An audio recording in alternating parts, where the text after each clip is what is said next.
The 2004 tsunami sparked the biggest humanitarian relief effort in our history. Over $7 billion, and we have no idea where the money went. Because it sure as hell isn't reaching these people. This is exactly why big organizations need to stop being held accountable. It's all about the money. It's too bad.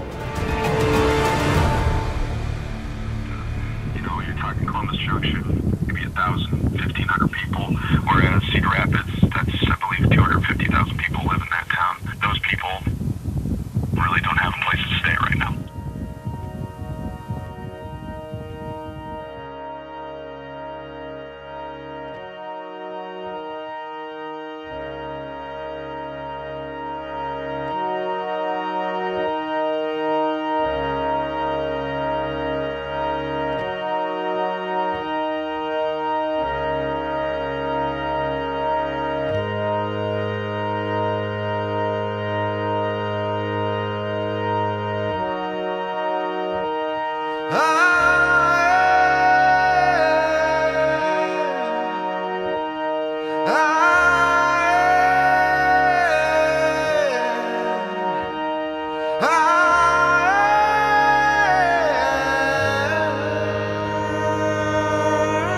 There's 5 foot of water standing inside of our homes. Klein assessed the damage in Oakville shortly after the flood and kept his promise to the folks who live there. This organization hires local folks. It's just literally one guy who's going around. And this is cando.org. This is cando.org.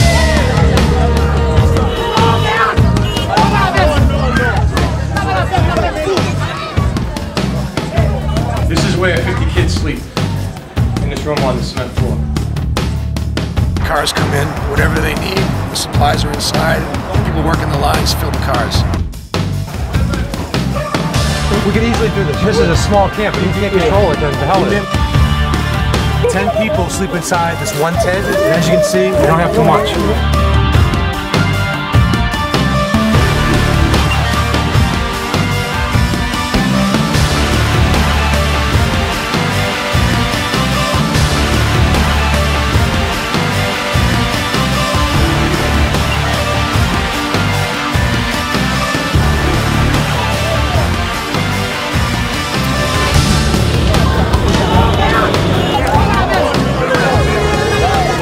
There are 316 families in here in this village.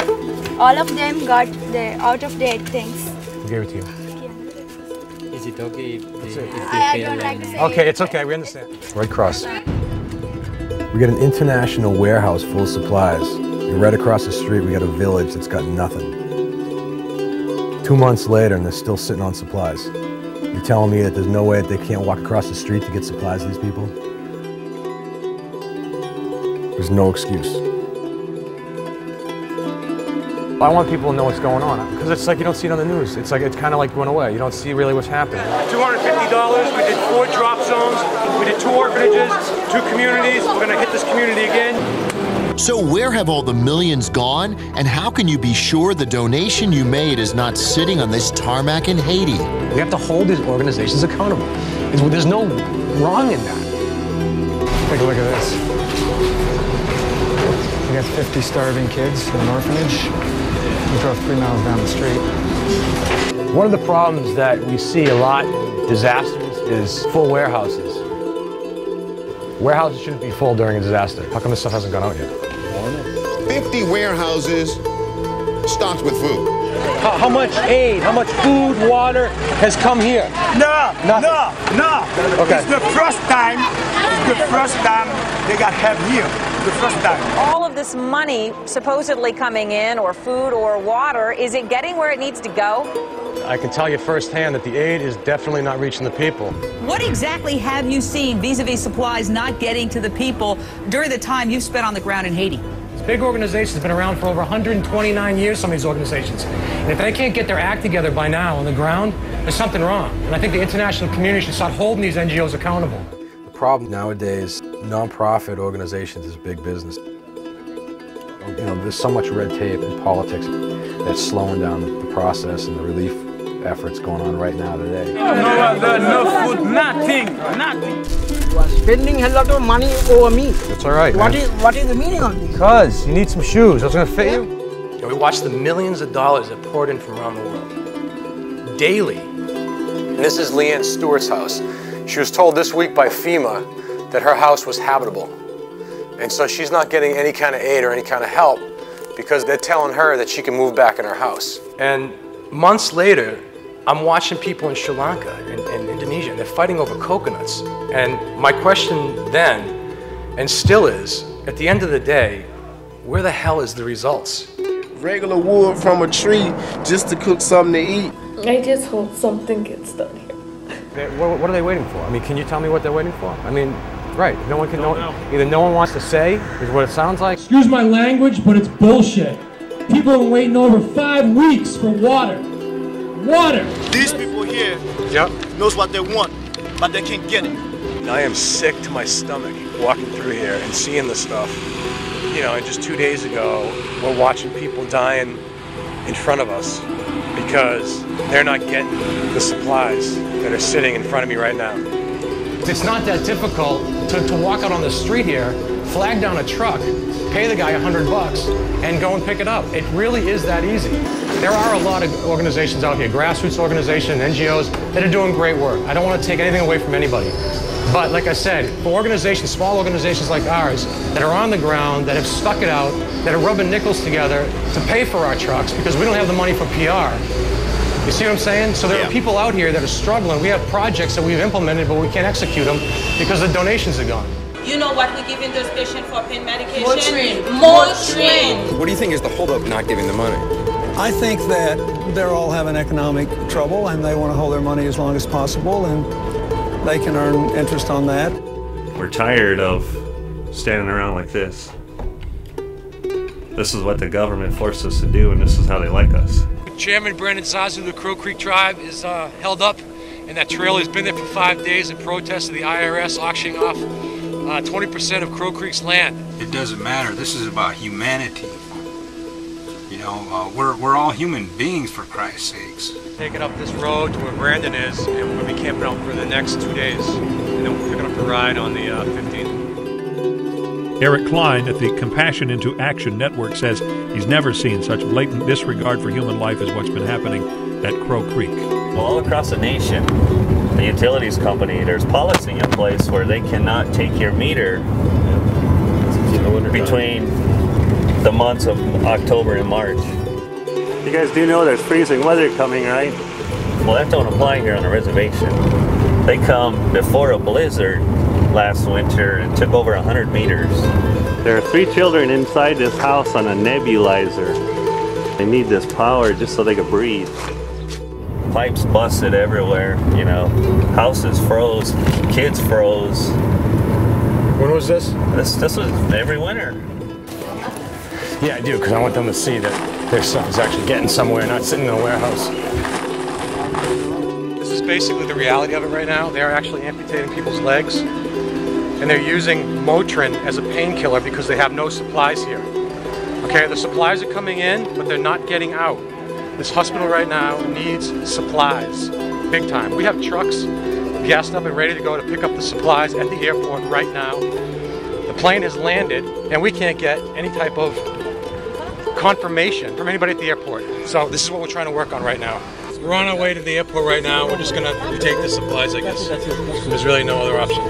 Perfect case of the left hand not knowing what the right hand is doing. But we're going to get the supplies here quickly.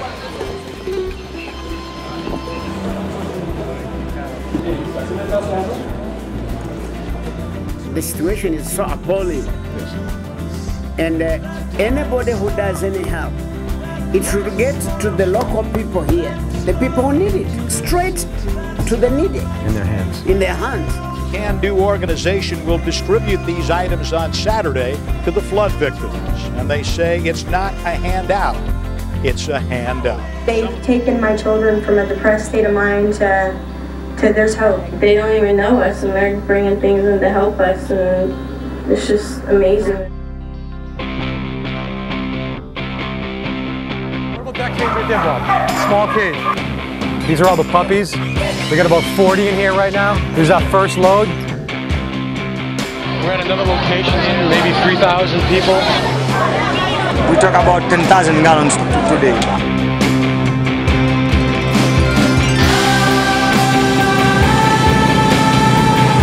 Job. They said that they brought the food for 3 months and there is no food for a day. It seems to me that there's a lot of dishonest things going on, maybe, right?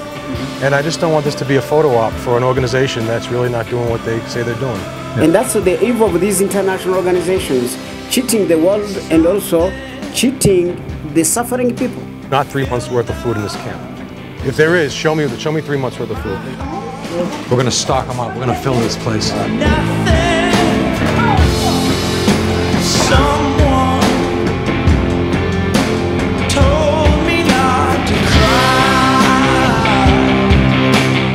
Brain surgery.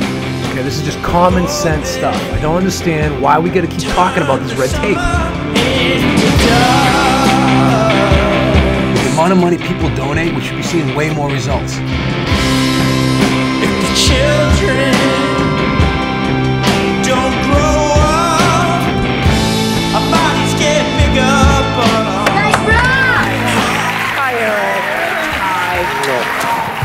What impact did this whole experience have on you, though? It re-emphasized the fact that there are so many people out there in need, but there's so many people out there that want to help, and they want to get involved, and they just don't know how. Yeah.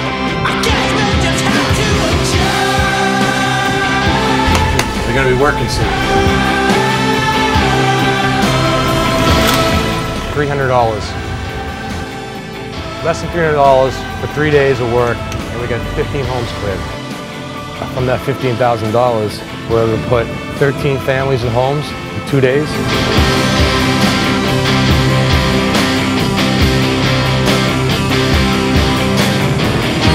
Come on. It's all you. It's all you. Out.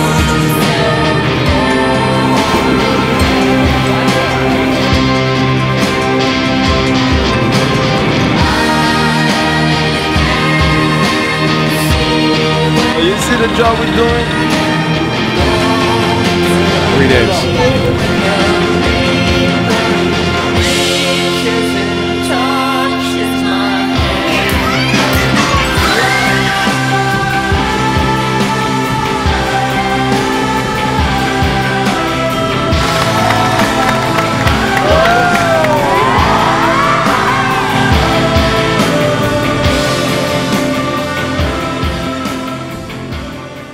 See, we're trying to do a shortcut here, and